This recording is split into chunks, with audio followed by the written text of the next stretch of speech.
Emmet had decided to come in from the north again. He had every intention, the last time he was here, to get his bearings around the fishing huts. But he never got around to it. He wanted to get to know the landscape as much as possible, so that way he would know where good ambush points were and where his escapes might be. It's always good to know where one is going to go before they go there.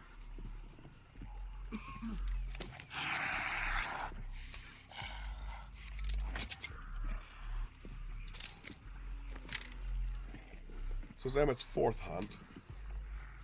The last two hunts have been remarkably fruitless.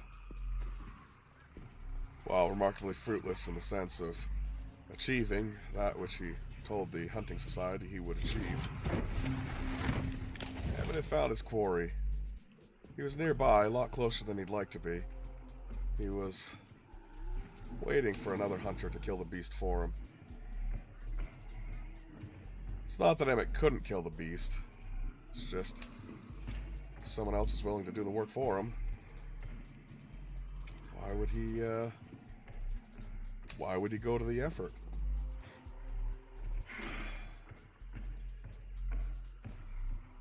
He wanted to search and see if Kelly had found his little note, but he felt that perhaps this time, yet again, this would be another hunt that he may not get far enough to find the journal, the places where Kelly may have resided this time. Bothered him a bit. He wanted to know if his words stung. Perhaps that was just Emmet being a bit vindictive. He knew better than to poke at the bear. But, well, in a way, Kelly did start it. The hunt was on. He had an idea of where that quarry may be going. He felt that the man he was hunting was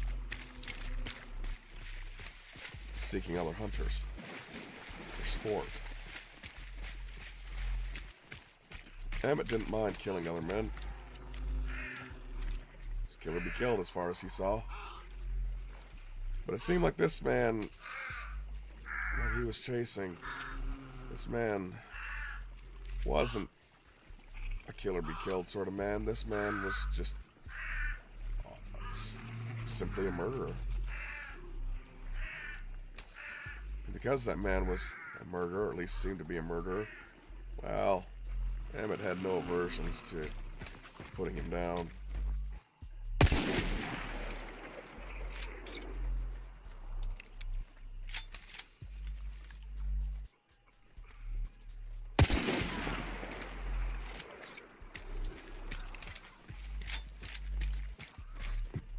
Emmet had seen another hunter. He acted without hesitation. He decided that it was best to kill the man before waiting to see if the man was going to kill him. He didn't know why he did it. Normally he'd put more thought into it. Is this what the society was talking about? That hunting these beasts could very well turn you into a beast? He knew he felt different from finding such a strong, powerful essence of the butcher that he was supposed to be hunting.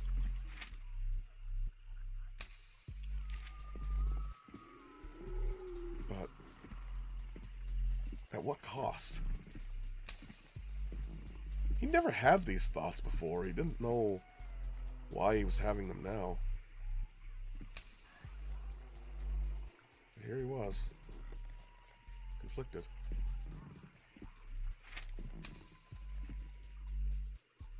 There was no point to killing the man. Emmet didn't like things that had no point, particularly death. Death serves a purpose, just as life serves a purpose. And he just dealt death for no purpose. In fact, it just appeared like the man was just trying to run. Like he was just running away. Was that a reason to kill him?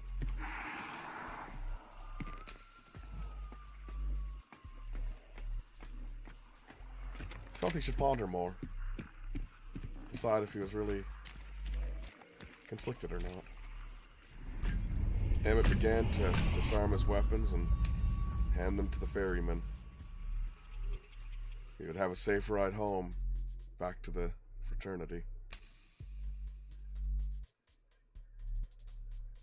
Good night's sleep, but another fruitless hunt.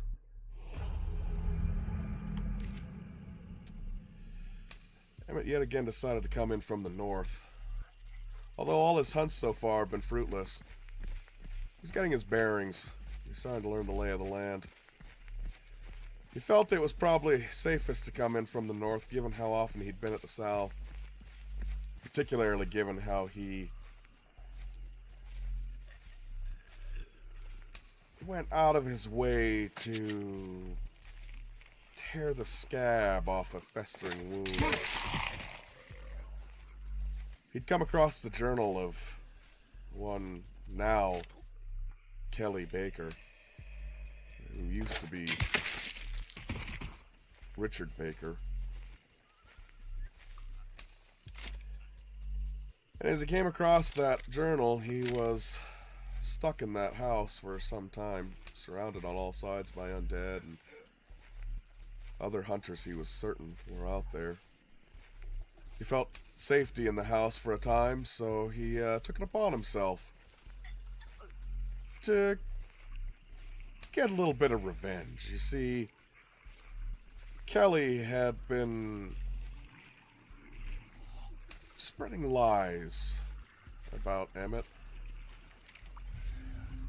And Emmet, although being an outlaw and although, you know, in all counts being a murderer,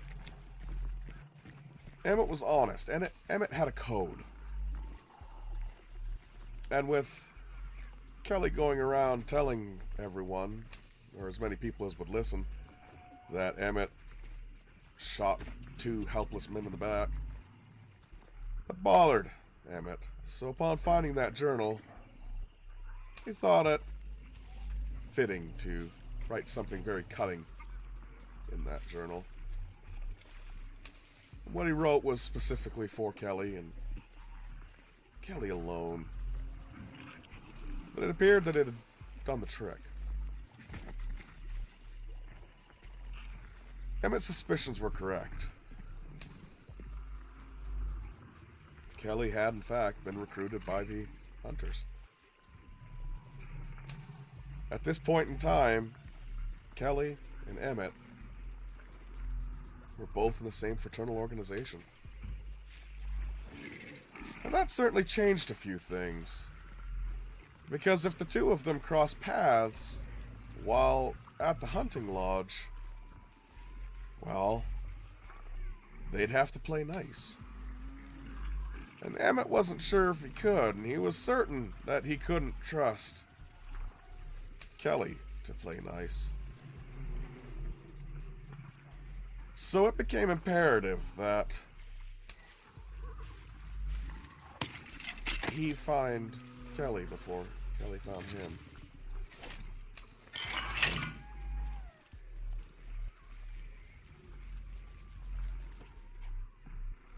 While Emmet was wandering the lodge, he came across a room that he'd never really seen before. I mean, perhaps he'd seen the room, he just had no use for it. I mean, it would make sense that a organization such as the Hunters would have a room such as this, but he'd come across a telegraph room. Also one where people could, you know, obviously being a telegraph room, send messages and letters and pick up letters. And he found a bulletin to all applicable hunters that not only was Kelly after Emmet, he made it very publicly aware that he was after Emmet. And even went as far as to make sure that everyone was aware that Kelly would not return to the lodge until either till one of them killed the other. Emmet didn't see that coming. Wasn't particularly surprised. But that meant that Kelly would be here in the bayou. Particularly they were here in the bayou because this is where the lodge wanted them to be. This is where the sculptor was. And until the sculptor moved, or until the lodge lost interest in the sculptor, this is where they would remain.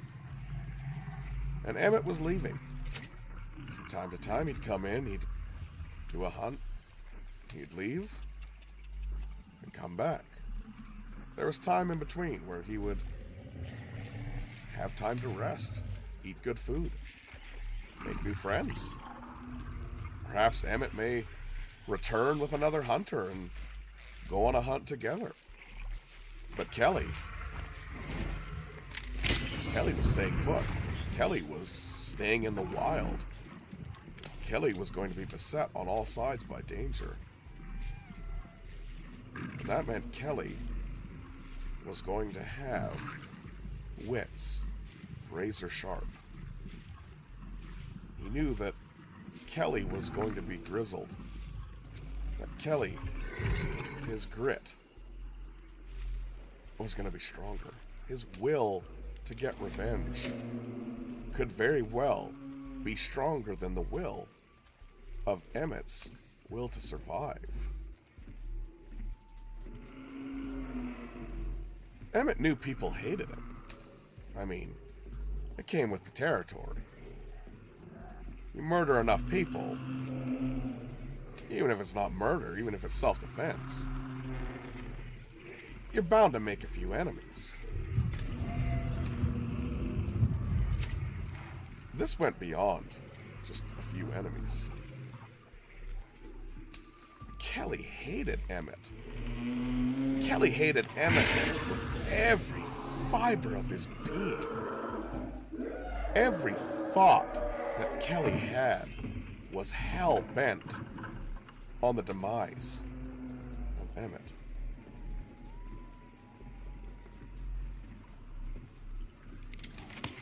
Emmet felt slightly flattered because Emmet didn't really think of Kelly at all. He didn't even really think of Kelly when he killed Kelly's family. Despite all that was going on, he didn't know why he'd start really thinking of Kelly now.